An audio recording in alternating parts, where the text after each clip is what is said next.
Hey y'all, Coach Simmons here. For those y'all who don't know, it's like a vlog, get stuff off my chest type of deal. So every now and then we do scenarios, but today we'll sit back and just talk to you real quick.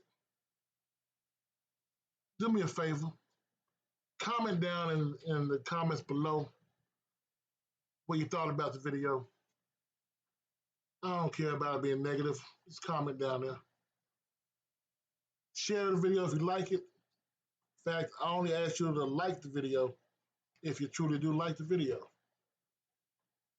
Today's my birthday, so I'm just gonna lay it all on the line right now. I want you to understand something. HBCUs are a problem.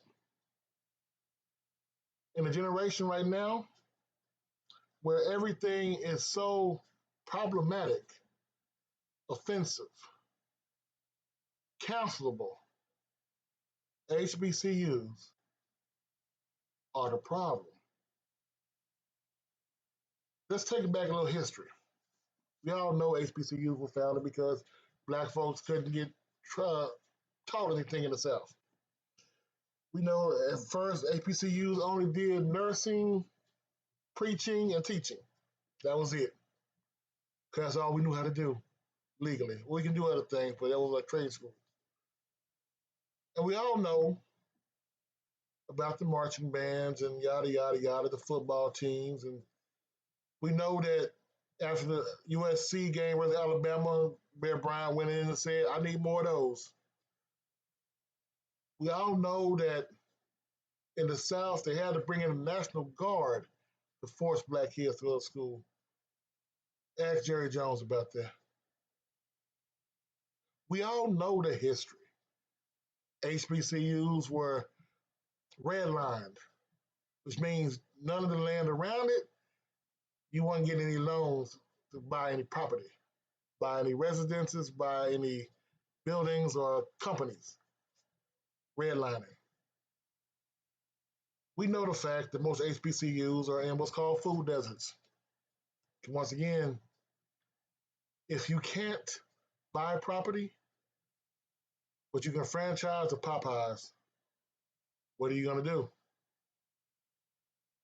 We know this because that's the history of HBCU. We get that.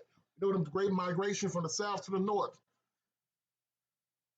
We also know before Bear Bryant and integration kicked off, all them players who were on that field this past weekend would have been shot in the forehead for walking onto the campus. That's a fact.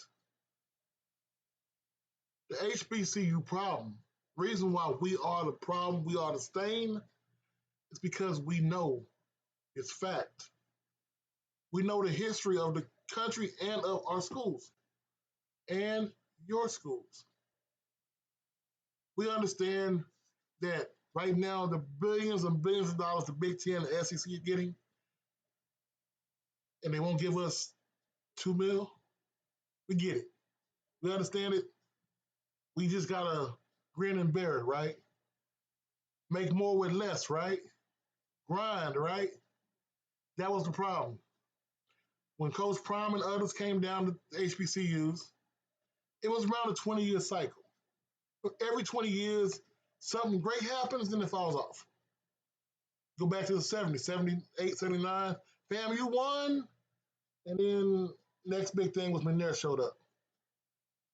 McNair was kicking butt in college and got drafted by the Titans. And then next thing you know, Prime showed up.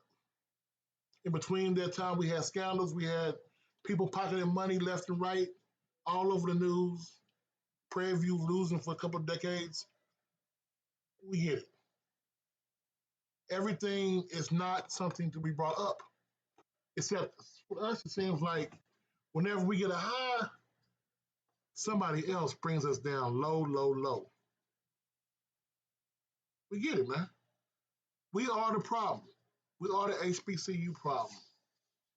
We know that HBCUs start recruiting 4 and 5 star talent, not just at Jackson State. They started getting this talent What happened? All of a sudden, the rules changed.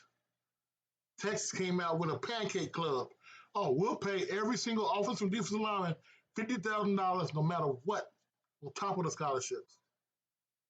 Alumni get involved. SMU decides we're going to tax our alumni and make $3 million a year available to give every football player $45,000. Fans get involved. Oh, no, we're going to do this at Texas Tech and give every player on every team $35K a year. When you make a move, there's a counter move every time. When Coach Prime came to Jackson, everybody was chasing Coach Prime. Now that he's gone, they had thought they caught up. And now Jackson's behind. It's not just about Jackson State, by the way. This is also about the fact that the SEC, the Big Ten, have basically cornered off football. Look at the top 12 right now. Besides Florida State, every team is either current or future SEC and Big Ten teams. Let that sink in. The only counteract to that, since they decided the only way they can convince you to come to that school, there's only 3 ways they can convince you. NIL, the stolen version of the HBCU culture, by letting you do whatever the hell you want to do, and all the snow bunnies you can get. Oops. Did I say the quiet part out loud again? Yes. I'm in Austin, baby. I see the recruits come down here. I see them go to the Delta fraternities where all the bunnies are welcoming them with open legs and arms. Sign with us and this can be all you. Why do you think they refuse to let certain kids come on visits with their parents? Unless it's a daddy. I'm being honest with you. That's what they think about you as a recruit. All you need is some money, some honey, and no control. Because you're a savage. HBCUs have been put in the light that, yes, they think about them flashing jewelry and wearing the grills and all this and that. That's all good and dandy when you're in front of the camera. When you're off the camera, your ass better be in class.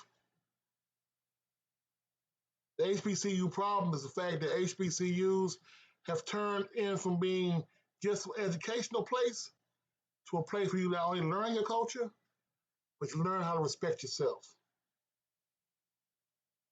That's the issue. That's the problem. I heard the other day from this white guy. White people will not respect you if you don't respect yourself. You'll just be an easy target because you're not respecting yourself. Let that sink in. Next time you see a number 1 recruit go to a school and then within a year, the school drops them because you got hurt and you were being the fool they pegged you out to be to begin with. It's Coach. I'm out.